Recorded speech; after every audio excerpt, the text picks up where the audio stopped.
All right, everybody. Welcome to another episode of the Fantasy Timeline. I'm Josh at Real Fantasy TL.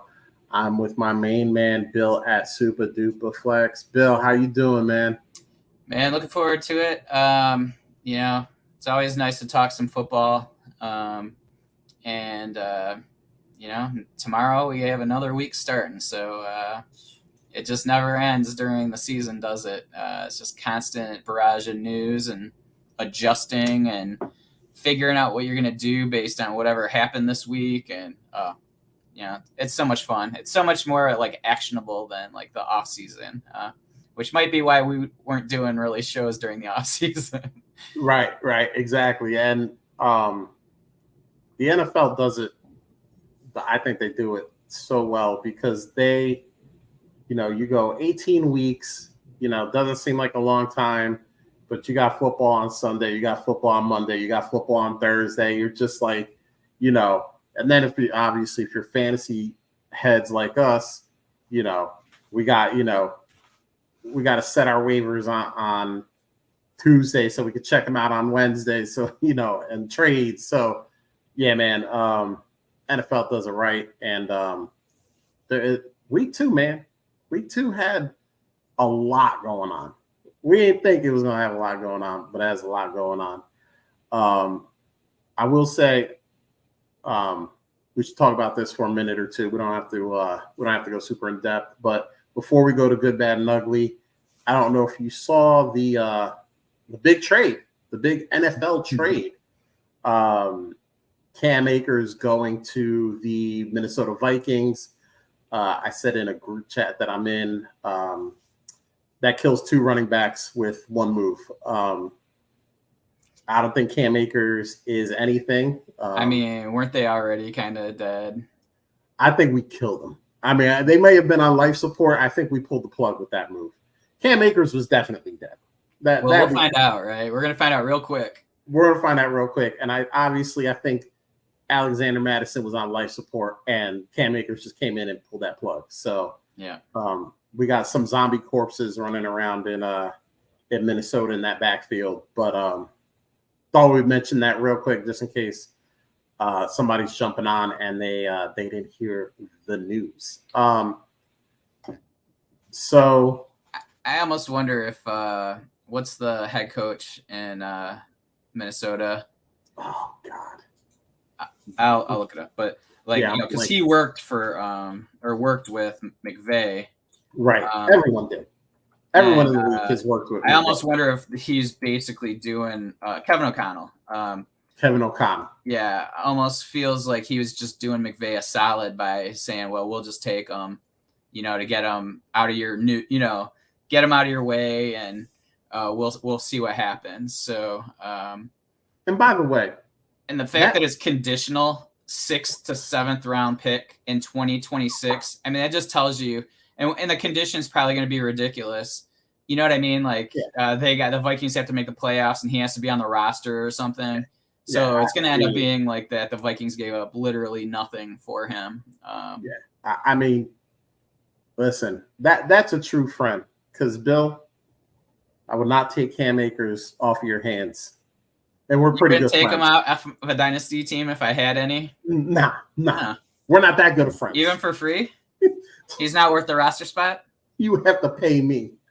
I wonder what it I'll be really interested in, let's say by Saturday, to look at trade history to see what sort of deals are happening. The fact that Madison didn't do anything, right? And it really didn't look like anybody was taking any. Ty Chandler really wasn't doing anything. It's like I have to think somebody might get excited about Akers going there, but I can't imagine. What do you think really the value is? Like a third rounder, or you think a playoff third rounder or something like that? Yeah, that's like tops for me is like a third rounder. And honestly, I'm trying to, if I'm in those 5-round drafts, some actually most of the leagues I'm in have 5 rounds. I'm starting at a 5.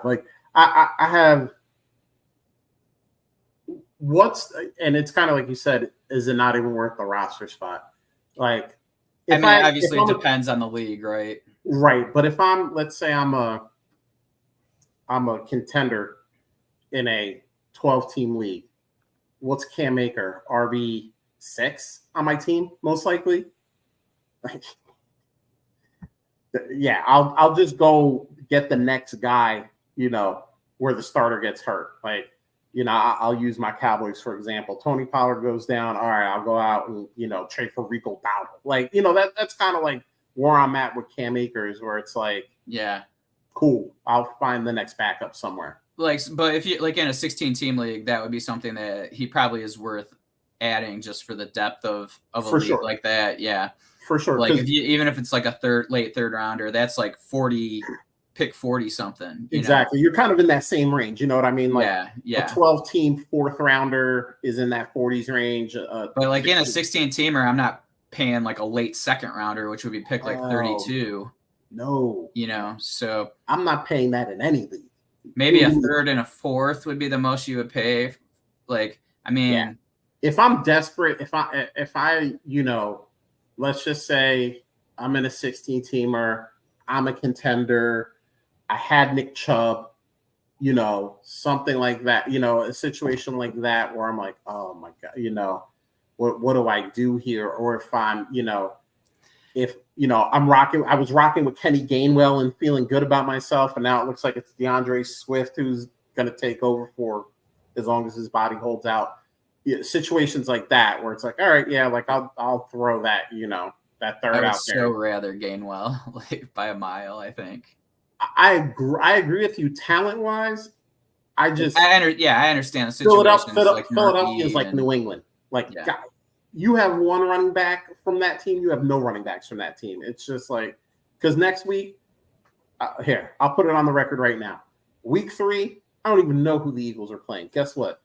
Boston Scott, 100 yards and a touchdown. Like, it's just, that's what the Eagles are going to be all season. As soon as you think you have it figured out, Nick Sirianni just changes all the questions and you're stuck. Like, so, in a situation like that, get yourself some Cam Akers. Why not? But hey, look, I love when the chat gets live real quick.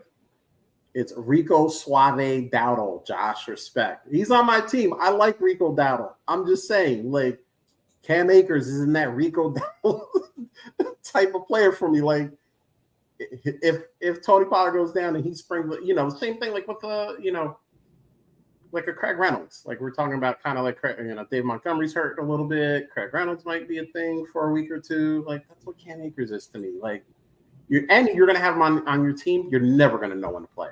Yeah. I mean, that's the big thing, right? Yeah.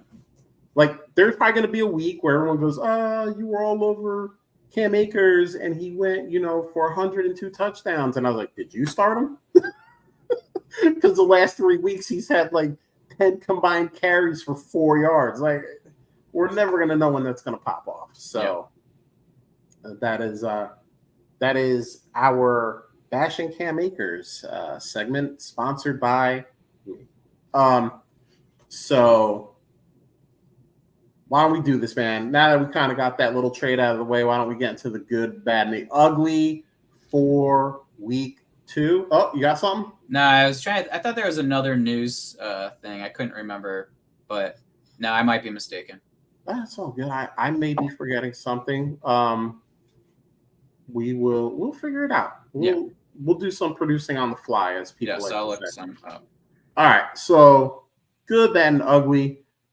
We talked about this last week. We're going to do a little bit different where we're going to just alternate the good, the bad, and the ugly so that all three of us aren't, because we like to talk. We like to get into things. And then the good, bad, and ugly takes, 30 minutes? So we're going to try to cut it down so we can get as many questions answered as possible from you guys and talk about the subjects you guys want to talk about.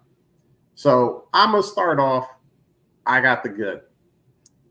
And my good for this week is Daniel Jeremiah Dimes, more classically known to the fantasy community, Daniel Jones.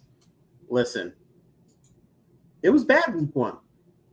Dallas pitched the shutout, sacked them 7 times. They led the league in sacks for that week.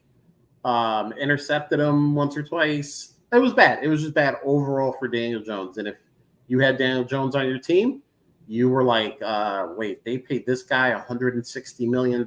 This is not good. And to be honest with you, you thought that through the first half of the Arizona game as well. They were getting beat by, I think, a couple scores going into halftime. And Daniel Jones came out and he cooked. He ended that game 26 of 37 for 321 yards, 2 passing touchdowns, and then added another 59 yards and a touchdown on the ground. And that's like that's what you want from Daniel Jones. Like, you want him to pass it well enough. You don't want him to throw picks or fumble the ball. And you want that extra juice that he gets on the ground. Like, this is like kind of like what you hope most games are for Daniel Jones. I will say, I'm going to rain on this parade a little bit. Giants play San Francisco on Thursday. San Francisco is another lights out defense. I'm sorry if that's your only plan. We're in Superflex Army 2 together. I have one quarterback. His name is Daniel Jeremiah Dimes. I don't know. Listen, I got to play him. It's a Superflex league. He's the only quarterback I got. I got to play him, but I'm not going to be happy about that result. So, I put a little fair warning on that, but that's good for this week. He had a hell of a game. We're going to give him his week 2 flowers, and we'll see what happens in week 3, short week against a great defense. Who do you got as the bad, Bill? Who's bad? So for the bad, I kind of went with Monday Night Football, in general. Like, it was just a rough night. It was just bad offense for every team. The defense was solid, but the quarterback play was iffy for all the games, wasn't it? Carr the best? Like, I don't even know if he was the best because it didn't. I don't mean about scoring, but just in general. You know what I mean? Like, sure. Yeah, I mean, but that's a low bar, And yeah, I mean, he was the best because he, out of the 4 quarterbacks that played on Monday, he's the only one that actually was passable as an NFL starting quarterback. Yeah. That was the bar. And I mean, he's the only one. You had one player, for Pittsburgh. Pickens did pretty well, but the running backs just ate, away at each other, basically. Yeah.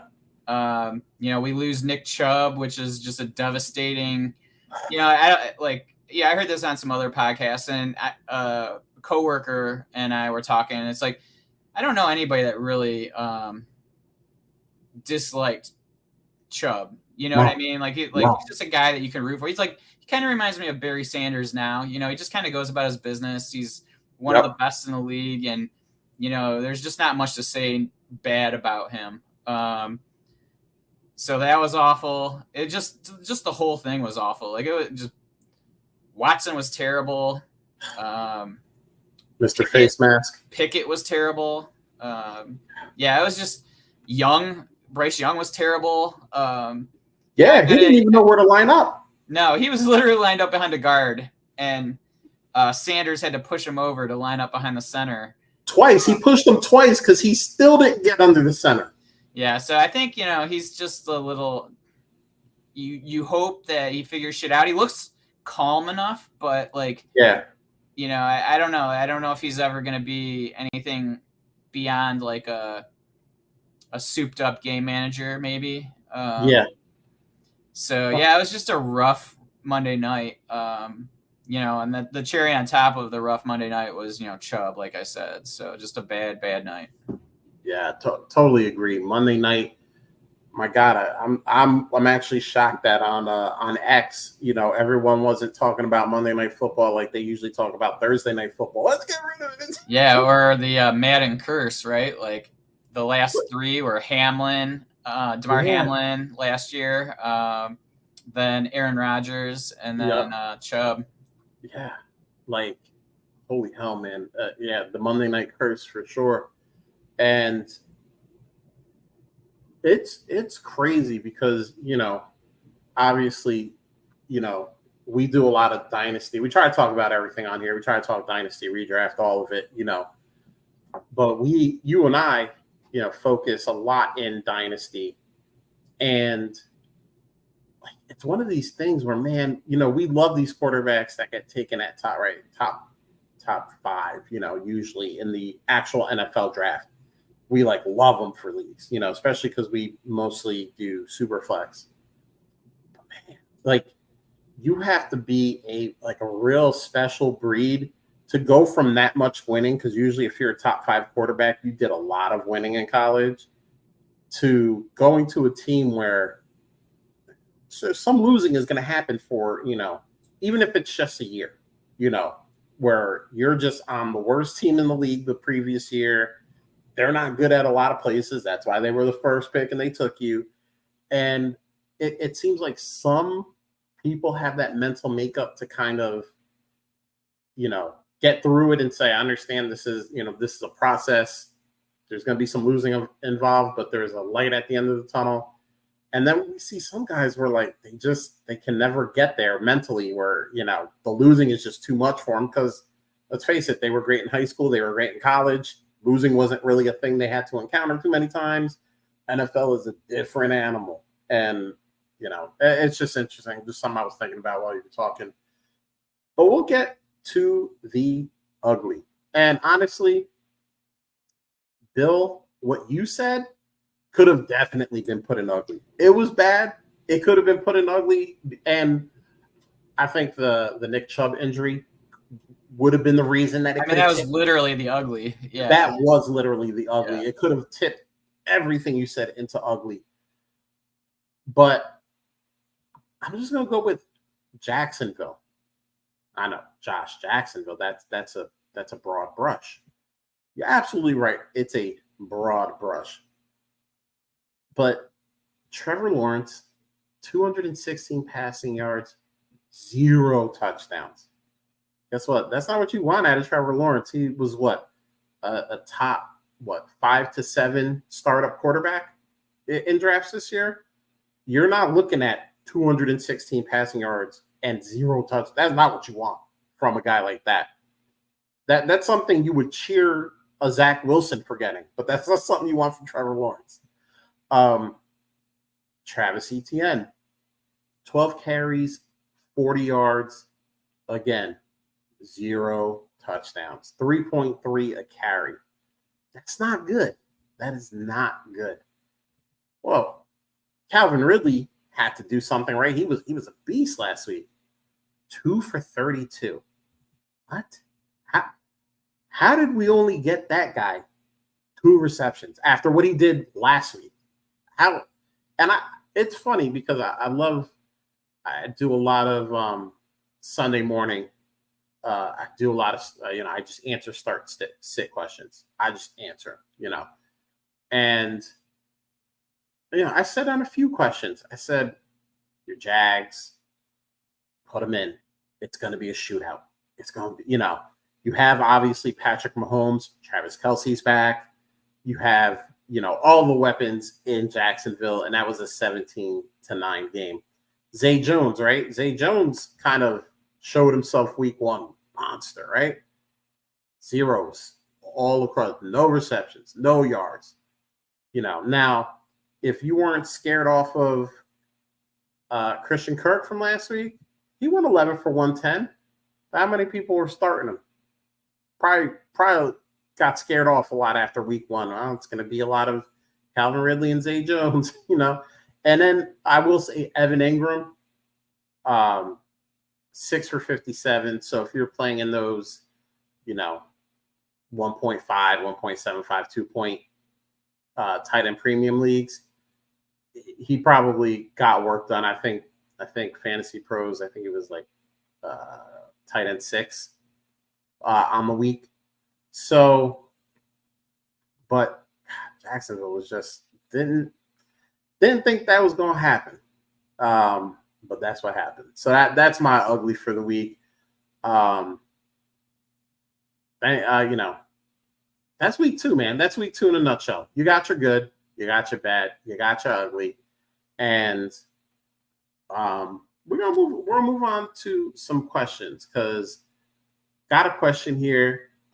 This is from our boy, friend of the show, Justin Rogers, half of the Hot Sauce podcast. Those guys are extremely funny. That's a good podcast if you want to check it out. He has here in Superflex Dynasty, which QB would you rather have? Tua or Justin Fields? I'm going to let you go first because this question kind of made my mind explode a little bit. So I want you to go first. I think you're on mute. I think you're on mute, man. Perfect. Okay. So yeah, that's a good question because it's like It is.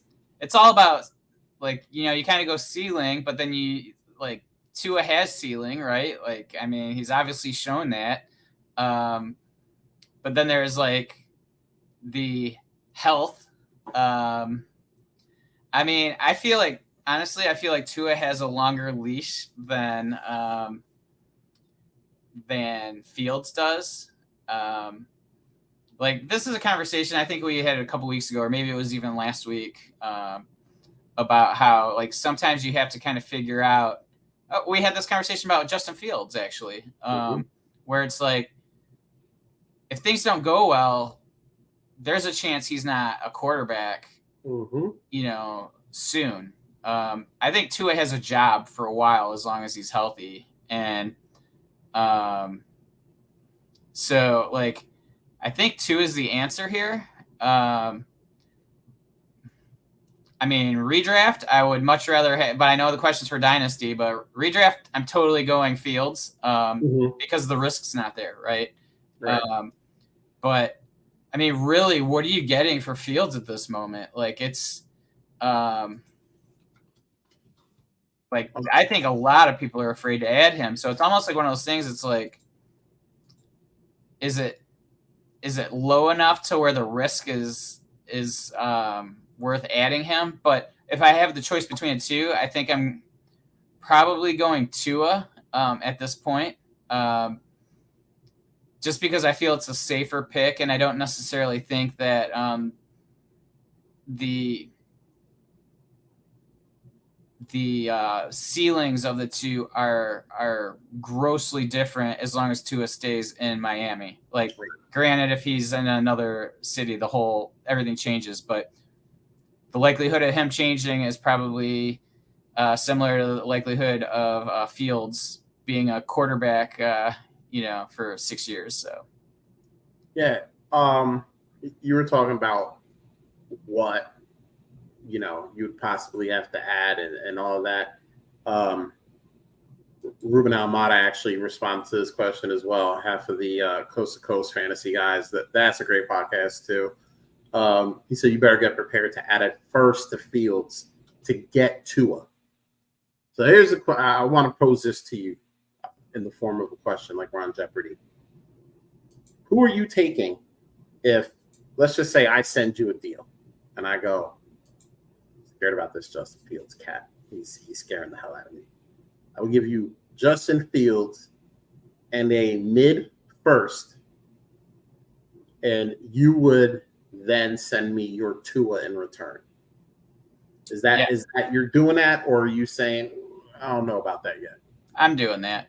Okay. I don't feel like there's still risk involved with Tua. So to be able to buffer it with a mid-first that I can use to add like another quarterback if I need to. Like, I mean, it's not going to cost any more to get Jared Goff or somebody like that. You know what I mean? So you could, if you need to, you could still use that pick for a quarterback, or you can use that to, build up another part of your team. So I think I almost think like I wouldn't even flinch at that offer personally. Cool. And I wanted to ask you, see, because I saw that and I said, yeah, that's, I don't think that's crazy. I don't think that's nuts, depending on, where your team is at. So I just pulled up the Fields trades. Yeah. So here's the 4 trades for Fields and that has happened since yesterday, or all Okay. happened yesterday. Okay. Amon-Ra for Fields. Diggs and a first for Fields and Burks. Okay. Fields and Hunter Henry for Brees and Allen Robinson. And Fields, Cam Akers, and Kadarius Toney for Derek Carr, Dobbins, and Michael Thomas and 2 firsts. So say that last one again. Okay, Carr. I'll take out the Dobbins and Michael Thomas, and then 2 firsts for Fields, Akers, and Toney. Figure Akers and Toney. It rules out Dobbins and Mike Thomas. Yeah, exactly. Yeah. So then you got Carr and 2 firsts, a 24 first and a 25 first for Fields. That's a more interesting one, actually. If I could get that haul for Fields, man, I'm out. You talk to me later. Yeah, I feel like that one's a good trade for the Fields side, but I feel like the other ones, Fields has definitely dropped in price. Oh yeah. We're like Brees for Fields, basically. Diggs and a first for Fields and Burks. Yeah. I might, on some of my rebuilds, I may have to go Fields hunting and just see what's doing. Because price seems lower. Endless. If I crap, I crap. Whatever. Sometimes you roll craps, but there's some super flex leagues where I have 4 starting quarterbacks. Yeah. It might make sense to maybe make an offer of 2 of my lower quarterbacks for Fields. You know what I mean? Yeah. And see if something like that can happen, or one of those quarterbacks plus a wide receiver, which I typically have a lot of for Fields or something like that. Maybe there's something there. And like Jesse says in the chat, just one big week with Fields, everybody's going to think he's back, and you'll be able to flip him for more. So and that's totally what I would try to do, I think. Yeah. For sure. And it took a while for him to heat up last year. So it did. I feel like the defenses are adjusting to him a bit. So I don't necessarily know he's going to come back and do what he did last year, but there's a chance that he warms up and has a few week stretch where he's looking like the old Fields. So this question blew my mind for a bunch of reasons. But first of all, I've always been low on Tua. And a lot of it has been injuries. But obviously, they drafted Waddle, then they get Tyreek Hill. And, I think most guys that are starting right now, if they have those 2 guys on the field, it's going to obviously help. Talent helps no matter where it's at. Loved Fields from the beginning. But my God, Chicago Bears. I'm sure you heard all the hoopla today. Just Fields says, coaching, and then has to come back and kind of walk it back a little bit. Why are you struggling coaching? But as ownership, you spend some capital to get them, right? You spend 2 firsts and some other picks to get Justin Fields. You have Matt Nagy in the house. You realize quickly that he's not that dude. You fire him, right? Why are we not getting a offensive mastermind or a perceived offensive mastermind? We go with a defensive coach. Then we don't get the guy any offensive lineman. We don't get the guy any weapons until they trade for DJ Moore. Like, I mean, it just seems weird. It seems like buying a Ferrari and then just putting regular gas and, standard snow tires on it. And it's just like, and listen, maybe if he had all that stuff, he would still stink. That's a possibility. Like, I'm not sitting here saying if he had all this stuff, he would be great.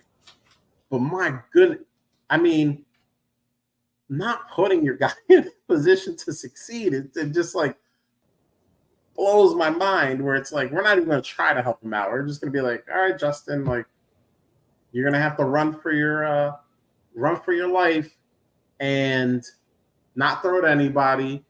And good luck. You know what I mean? Well, and also like the fact that he's obviously not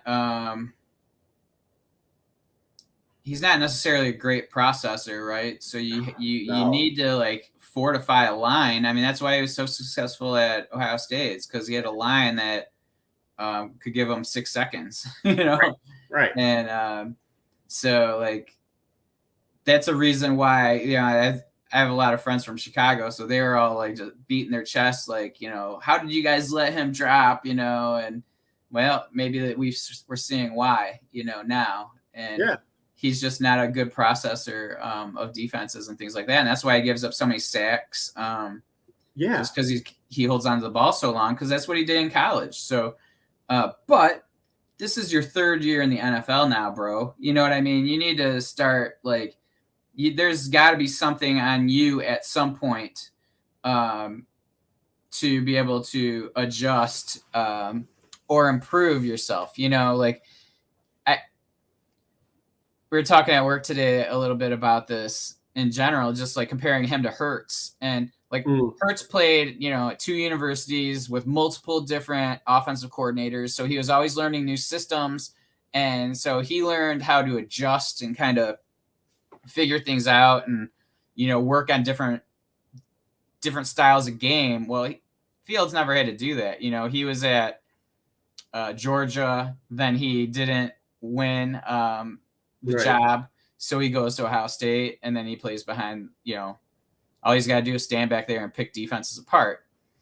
And he had sorry, I was just gonna say, and he had elite weapons. I mean, he had JSN, he had Garrett Wilson, he had Chris Olave, and and that's probably why they say quarterback is the hardest position to evaluate, because it's more mental than it is physical. I mean, yes, obviously you need I can't go out there no matter how mentally strong I am and be an NFL quarterback, but we see this like a guy like Jalen Hurts, who it's just like documented, how mentally tough he is, how self-aware he is, where he goes, all right, I stunk at this last year during the off season. This is what I'm working on. And whatever that thing is, and he just works on it to the point where, he either is fine or good at it once the off season is done. And we're not seeing that. And I'm not saying Justin Fields isn't in the lab trying to improve himself during the offseason, but we're not seeing those improvements, And I don't know if you saw the one clip where it looks like they're on maybe the 15 or 20-yard line on their side. They're driving. They're trying to get to, they're trying to score a touchdown. And there's a guy to his right who's kind of like a shallow slant route. He is wide open. If Justin Fields hits this guy, that guy is running into the end zone untouched. I mean, wide open. And he's looking. And then he finally just takes the ball, ducks, and runs with it and gets like maybe a yard, maybe 2 yards. And this dude, you always hear like nobody gets that wide open in the NFL. This guy would have had a 15, 20-yard touchdown untouched. and it's like you said, it's the processing. It's like, and that's why I think sometimes too, like I harp on all the things that Justin Fields doesn't have, because I think, if you look at a guy like Sean McVay, even what, let's not use Sean McVay because I was going to bring up Jared Goff, but let's bring up Ben Johnson in Detroit, the Detroit offensive coordinator. I think a lot of times he's watching films on defenses and he's going to Jared Goff and he's saying, listen, they play a cover two. They play a cover two shell. Whatever the case may be. Listen, these are the plays that we're going to beat it with. This is where you're going to see openings. On this play, Amon-Ra's going to do this. And you're going to hit him 7 yards. He's going to be wide open, and he's going to take it for 30. You know what I mean? And there's definitely haves and have-nots when it comes to like forward-thinking, Yes. coordinators, totally. And you can kind of see that it's almost like a joke a little bit, like right. When you compare some of the guys, and it's interesting. The defenses have started to become that way too, because back in the day it was just like, well, let's just we're gonna do our defense and good luck beating us. And then once somebody figured it out, oh well, you're just gonna lose your coordinator job, Exactly. But now they're given multiple sets, and they're showing blitz over here, pulling back, and sending it elsewhere. There's a lot more zone blitzes and just different things like that. And then plus just like even what was it? New England when they were playing Philly, where I think Romo was like, I don't even know like what defense this is. This is something completely new. Right. And it's like, so it's starting to be like where these guys start doing more and more stuff. It's just smarter minds going against smarter minds rather than just like, let's let the players beat each other. It's like way more chess instead of checkers. And I guess that's why I get mad about like you spend a lot of capital to get a Justin Fields, and then you go, you know what I think is going to work? A defensive coordinator as a head coach. And I'm just like, we're not going to get an offensive mind in here to like grab offensive guys that he knows around the league. Oh, this guy is really smart. He's going to be a great quarterbacks coach. Oh, this guy's smart. He's going to be a great offensive coordinator. Oh my God, Justin Fields can run. Why don't we get like a great running backs coach to just kind of be like, hey, like this is what running backs are going to be doing. Maybe you could do a little bit of this. Defensive coordinator. Like, whatever, Here we go. The hard-hitting questions, Bill. How many beers deep is Romo when he first hits the booth? I mean, I know Tony personally. He's about 8 in before he hits the booth, and that man is live and he's ready to go. I mean, that they're dumbing him down for these broadcasts now. Like they told him to stop like calling out plays and shit and calling out defenses, which, probably people that are watching shows like this appreciate. Oh, yeah. But for the normal viewer, they're like, I don't know what he's talking about kind of thing, and they don't care, I love that about Romo. Oh, totally. And I think most of us diehards appreciate that. But yeah, he's probably smoking weed and drinking beers beforehand just to kind of dumb it down for everybody. Yeah, like he's great. But kind of going back to the original question, because I went down a tangent. We didn't go down. I went down a tangent. At this point, it's gotta be Tua. And this is a guy. We had this whole conversation on Fields. Well, because I had so much love for Fields coming out. Like, no, I'm joking. Like, I was like, totally. He's gonna be that dude. He's got all of the physical stuff you need, and Tua. I never thought Tua was bad from a talent perspective. I was more like, man, his injury history is. It's not like he like tore an ACL and then he came back and he was fine and he's never been injured. Because sometimes we make too much of a big deal about injury history. Oh, he tore his ACL once. All right, like it's the year 2023. Like you get over it. Like it's not. It's like Davante Adams had multiple concussions and multiple games in a row, and it's like nobody's talked about that in the last decade. Right. So We did the same thing with Keenan Allen for a while. yeah, Oh my Matt God. Stafford was injury prone his first 2 years. I mean, we could spend another Injury. hour just going over those guys, all the Yeah. guys that are always injured that aren't really always injured. But that's what worried me about Tua. But Tua did the opposite of what Chicago did. They brought in a good offensive mind. They brought in offensive weapons. They've tried their damnedest on that offensive line. It hasn't always worked, but they've put they put the resources into trying to make it a thing. So, like at this point, I think what you said is perfect. He may not be the quarterback next year. They have 2 first-round picks. They're both probably going to be high because, no offense, Carolina does not look like a good football team. They're going to have the ammo to either get the quarterback that they want or move up to get the quarterback that they want. This offseason, they have to decide if they're going to pick up the 5th-year option. Yeah. Right? Because you do it before their 4th season. Right.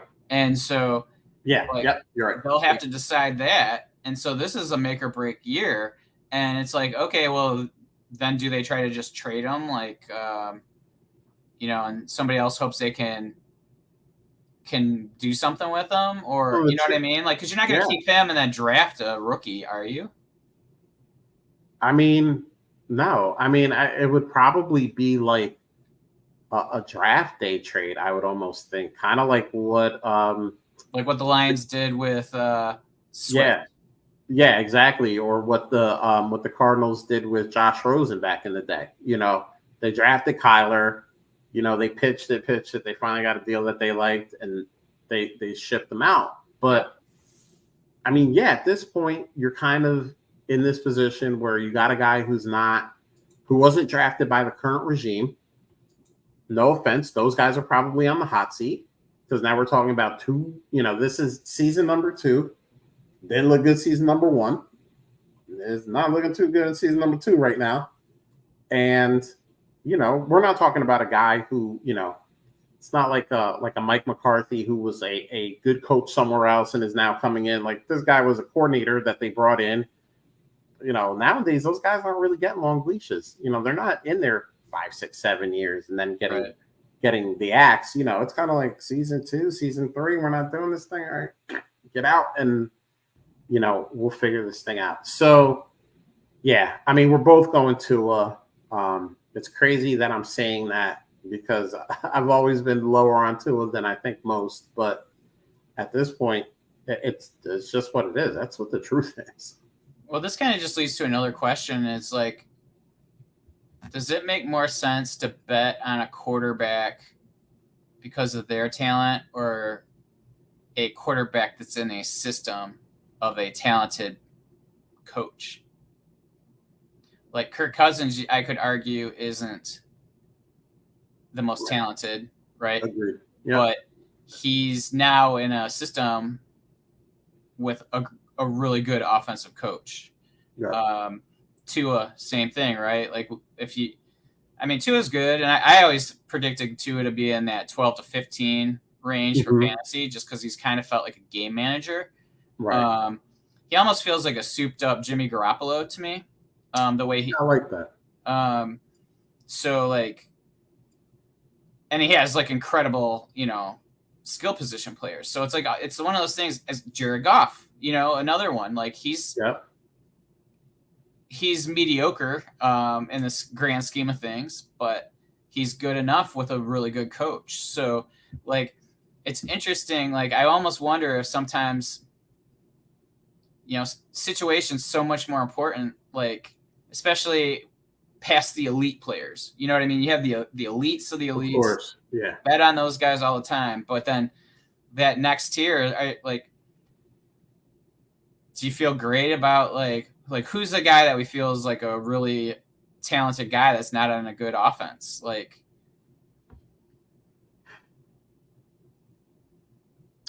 those guys don't. Yeah, they don't really exist. So it's just guy. It's either you're an elite guy, or you're a guy who's on an elite offense, but not necessarily an elite guy, right? Right. Like, you're just a guy. So like, just bet on the good offenses. Yeah. That's a great point, and it kind of goes back to something I said a little bit. Kyler, maybe he was the closest to like Yeah, an elite fantasy guy that wasn't on a good offense. yeah. I'm just like trying to go through it all in my head, and you're not really talking about. Yeah, Kyler might be the only guy, and that's it. And who knows? If the Cardinals can lock up the first pick, Kyler may be on a good Somewhere offense. else, yeah. So, but this kind of brings me, it brings me back to what I was talking about with Justin Fields, because we saw this happen in Jacksonville with Trevor Lawrence too. I mean, the first year was the Urban year. Everybody figured out that was a big mistake real quick. But then year 2, they bring in Christian Kirk, Evan Ingram. Year 3, and I know it was like kind of during the season of season 2, but year 3, because he could finally play, you have Calvin Ridley. They also brought in Zay Jones in that year 2 period. They really they bolstered those weapons for him. They really were like, okay, we don't have like NFL quality guys.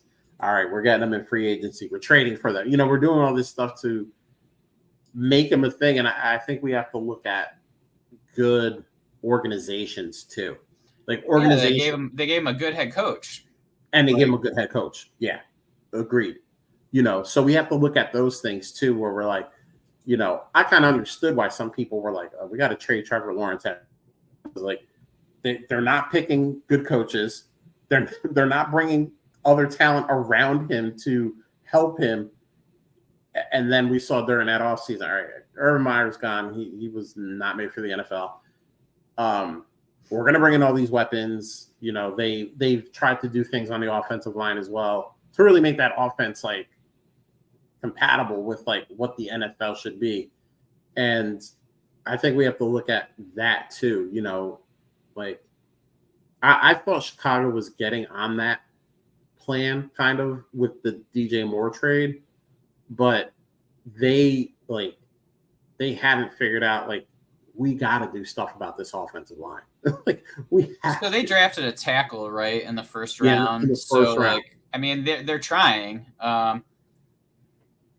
It's just that you hope that he improves enough to kind of counteract the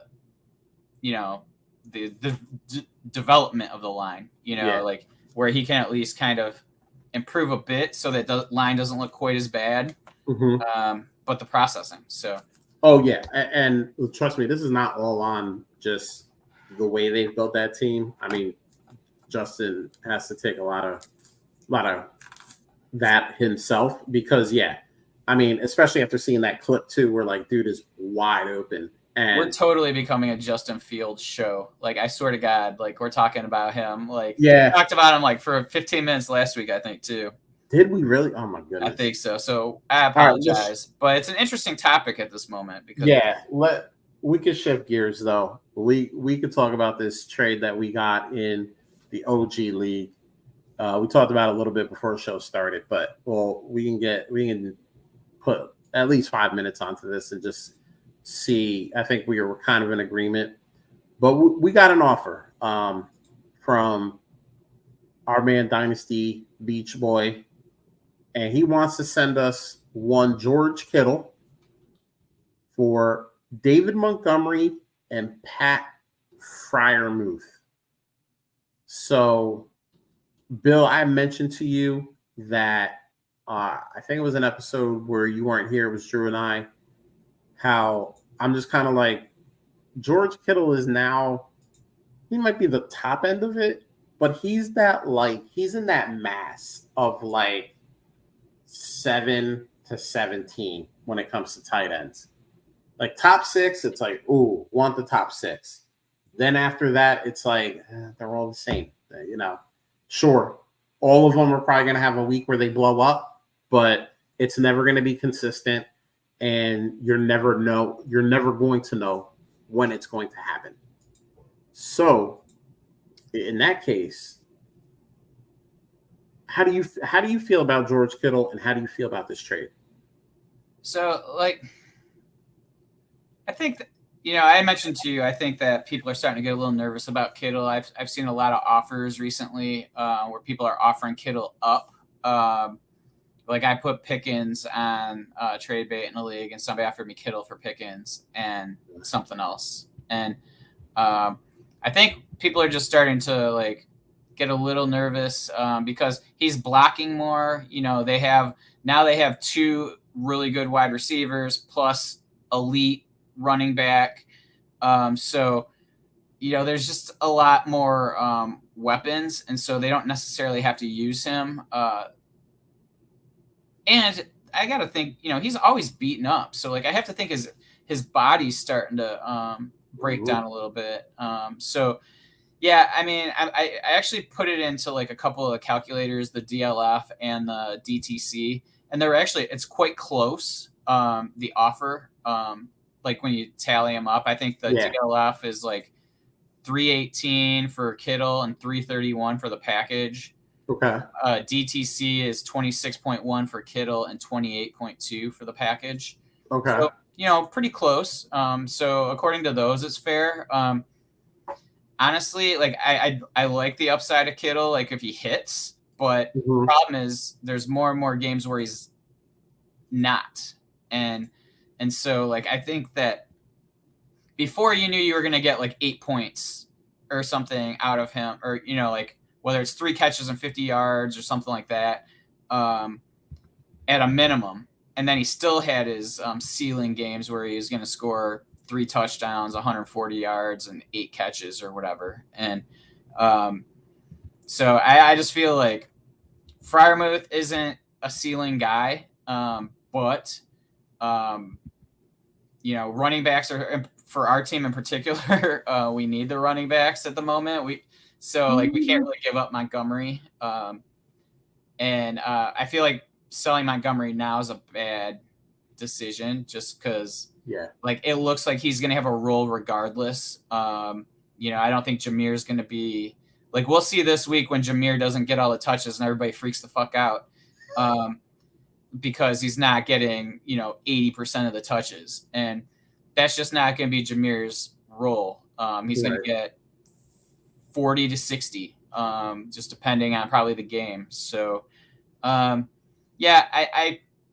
don't like the trade personally. I'd rather just hold on to Freiermuth. I mean, our team is in this weird position where I don't really feel like I want to add age to our team. Yeah. Like I would rather roll with the youth because if we add Kittle and he just doesn't do anything, we've kind of set our team back even further than where it is right now. So, I agree with you. Like I said, I'm not. I wasn't a big Kittle supporter back then. And if you play in just a regular PPR, no tight end premium, George Kittle is currently tight end 26 on the season. Some of the luminaries ahead of him, Gerald Everett, Tyler Conklin, and David Njoku. Those are the 3 tight ends ahead of him on the list right now. So, and I think you highlighted a bunch of great points. So I'm not going to re-highlight them. They got two legit wide receivers. Maybe the best running back in football. Like, where does that leave, George Kittle, especially in an offense where it's very much like Brock Purdy is going to get the open guy the ball, and that's it. And I don't think there are very many times where he has to try to find the 4th option, which I think a lot of times is George Kittle. And listen, you can say he's more talented than that. He's not, but that's what he is. You got your 2 wide receivers. You got Christian McCaffrey. Those are your top 3 receiving options most of the time. So, like I'm out on Kittle in pretty much all situations. If you want to try to test my nerve, send me your George Kittle trades. But I don't think you would accept what I would give to get George Kittle. So I wouldn't. It's not for the faint of heart. I'll put it that way. It's not for the faint of heart. But I'm almost happy just to have him as my tight end 2, or not even a tight end 1A and 1B, Yeah, and just kind of kind of play the matchups. for sure, for sure. So let's we got a question here. I want to get to it. So this is from Rolling Loud Highlights. I like that name. I like the palm tree too. He traded CMC and Puka for AJ Brown, Jacobs, and Brian Robinson. He's saying he lost Dobbins and Chubb. He was getting a little nervous. I get it. I asked him for some specifics. It's just a regular 10-team league, so I'm going to make the assumption that this is also a redraft league. Yeah, you're not in that situation. You're not seeing Chubb or Dobbins on your team again, at least for this season. Dynasty, it's a little bit different. Maybe you hold on because you want to see what they do next season. Redraft, they gone. You're not seeing them. So, I love CMC for obvious good reason. And Puka has just been lightning in a bottle. Can it last? I don't know, but there's nothing to say that it's not going to last, barring injury, obviously. So, I don't know who your other wide receivers, or excuse me, your other running backs are. But on its face, I don't know if I do it. I get it, and I don't think it's a bad, because he asked, is this a good trade? I don't think it's a bad trade, but AJ Brown is kind of like the odd man out in Philly, which is so weird. Well, I mean, I'm not too worried about him. Like, I'm not either, but I feel like this is a buy low on AJ Brown and Jacobs. So sure. like I get the thought, and if it's redraft, you got to make moves, man. Like, you can't just have CMC and then I don't know, like Craig Kenny Reynolds Gainwell or something, or yeah, you know what I mean? Like, valuing Robinson highly because he's like a top 5 running back at the moment. Maybe that could be an issue. Like, I mean, this has got to be redraft because, I think otherwise the value's really high on the AJ Brown side. Would you agree if it was dynasty? Yeah. I mean, because you got to assume you got what? Maybe 2 years left of CMC. Yeah, AJ Brown's going to be worth more than him. He's worth more than him in startups. Right. So, Puka, I mean, Puka for Jacobs and B-Rob. Like, I mean, you know what I mean? Like, I can sure see that. Some people would say, the value's on the Puka side, but I mean, we got 2 weeks. But redraft, I think that I see why you do it, and I don't hate it. Like, if you felt like you needed 2 running backs and you upgraded at wide receiver, like, I mean, or did you? Like that could be the question, right? Like, right. For redraft, because Puka's sexy for redraft. Like, I don't know if I'm going to bet on him long term, but like, I don't know if is he going to outscore AJ Brown this year? He very well could, right? Like, he's already started that. So, but I don't mind getting out of Puka just in case Kupp comes back. Like, if Kupp comes back week 5, you're going to be feeling a lot better about this trade because Puka's not going to get 17.5 or 20 targets a week. You know what I mean? Kupp's going to come and take, half of those targets. So,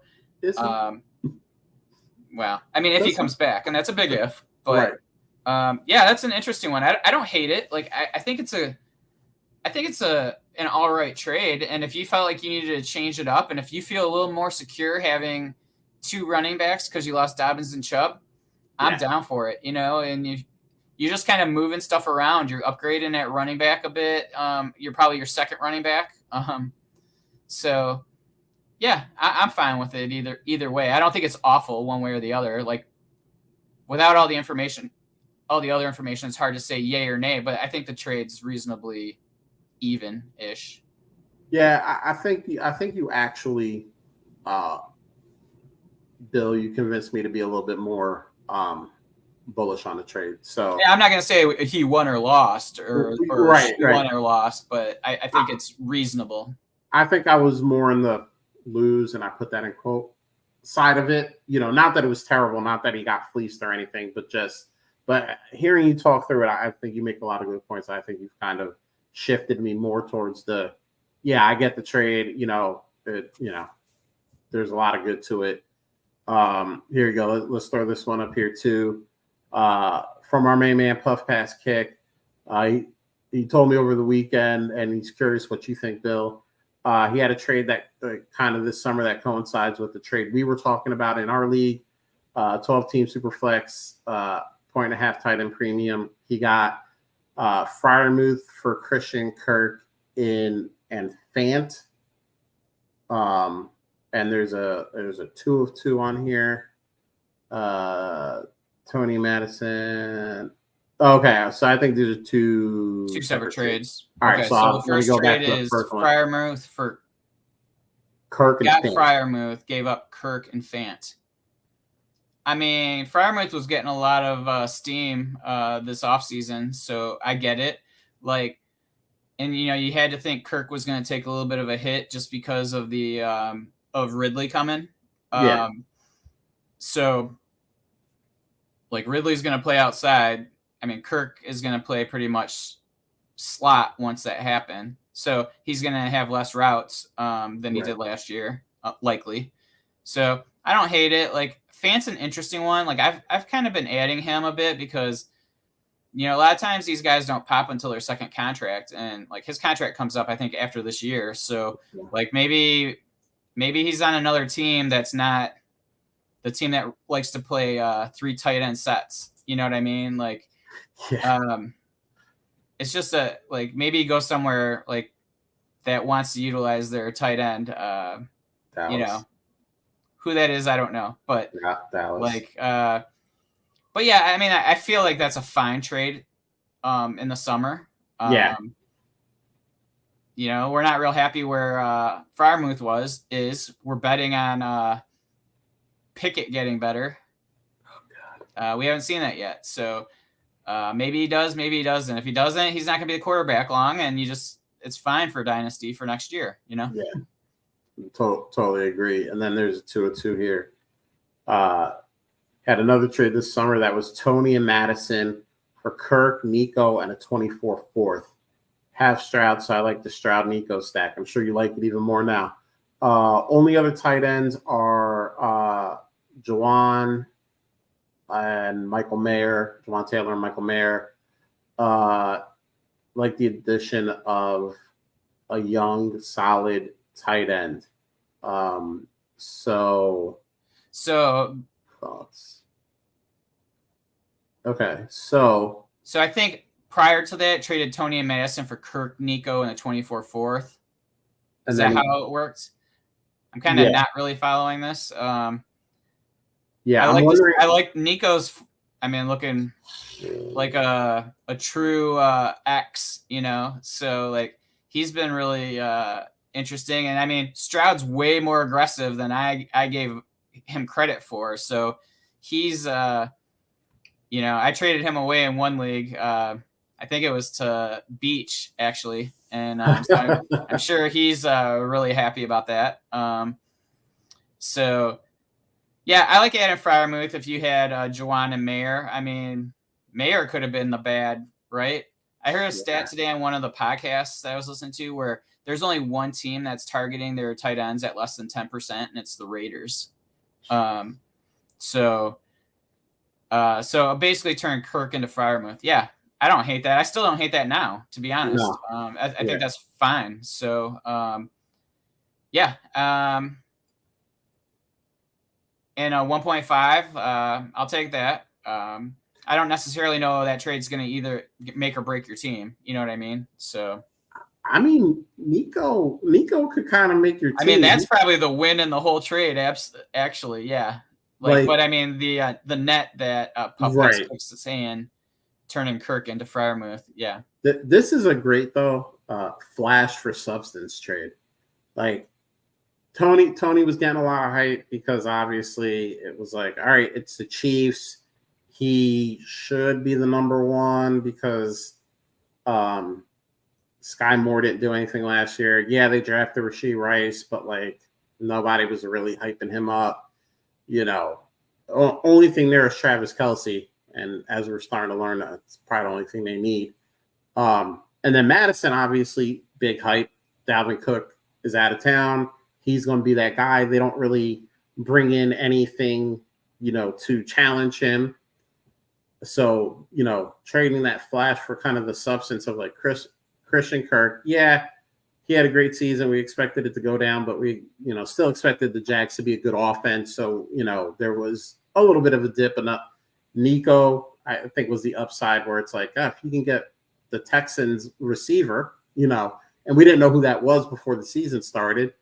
I bought a lot of John Mechie because he was cheap. And I was like, oh, maybe he's the guy. Because, it could have been Nico. It could have been him. It could have been Tank Dell. It could have been it still might be Tank Dell. Still might be Tank Dell, and then the fourth is whatever. But yeah, love kind of the way you went about this in the net. We got one more on the way out. Let's grab this one from Ventro.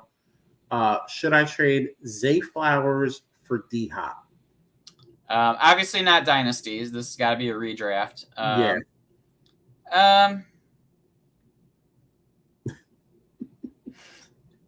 I don't know the answer to this. Probably. Sure. Yeah. I mean, probably. Like, I feel more comfortable that Hopkins, when he's playing, is going to command more targets than Flowers. I think Flowers can command a lot of targets, but I think it's going to be hit or miss depending on the game. And so I think Hopkins is definitely going to be the guy that, when he's out there is going to get close to double-digit targets. So, yeah, I feel pretty okay with that trade for a redraft. Yeah, and we talked about this last week. Zay Flowers balled out week 1, but that was obviously minus Mark Andrews. And week 2 was kind of the big test. Like, what was going to happen? Like, is he still that dude, or is it more byproduct of, hey, when Mark Andrews is injured, yeah, go get yourself some Zay Flowers and put him in the lineup. But, and obviously 1 week does not make a career. I'm not trying to say that at all.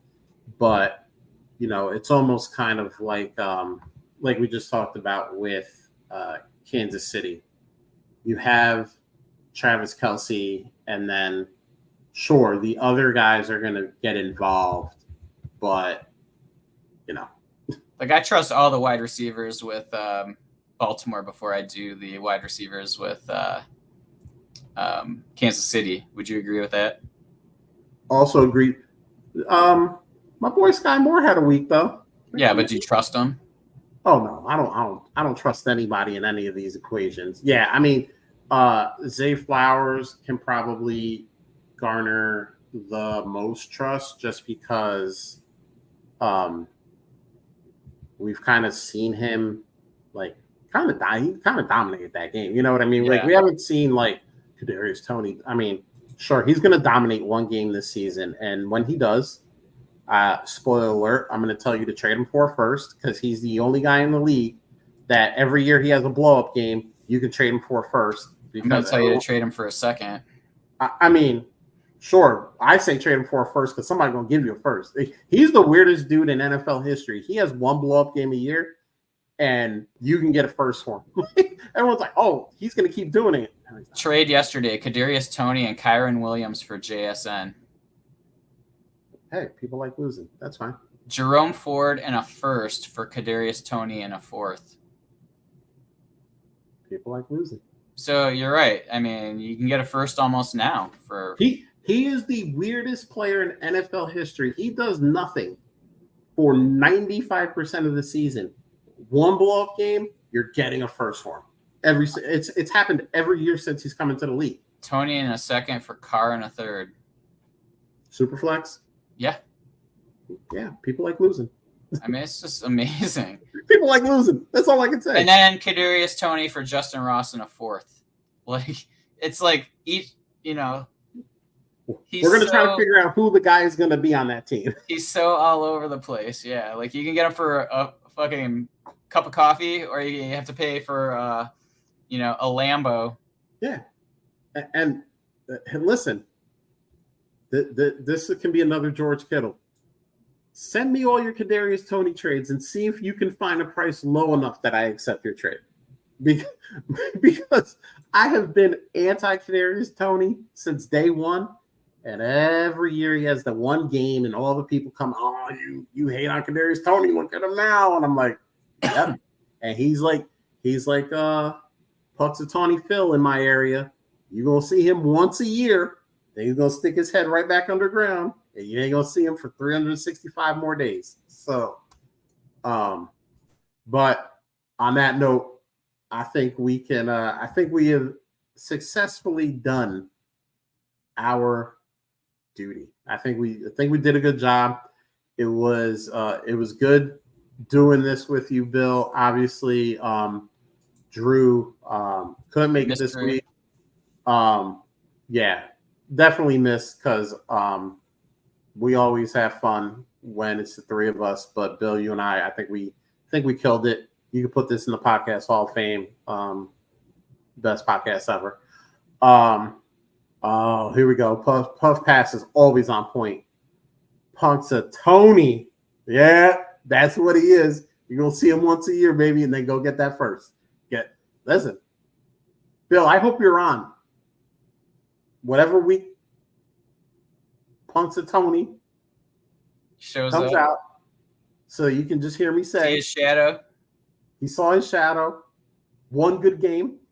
That's when he sees his shadow, he get one good game and then get that first. But appreciate it, Bill. Love doing this with you. Thank you to the chat. You guys are awesome. You guys make it fun. And let's see. On that note, I think we are out of here. Late.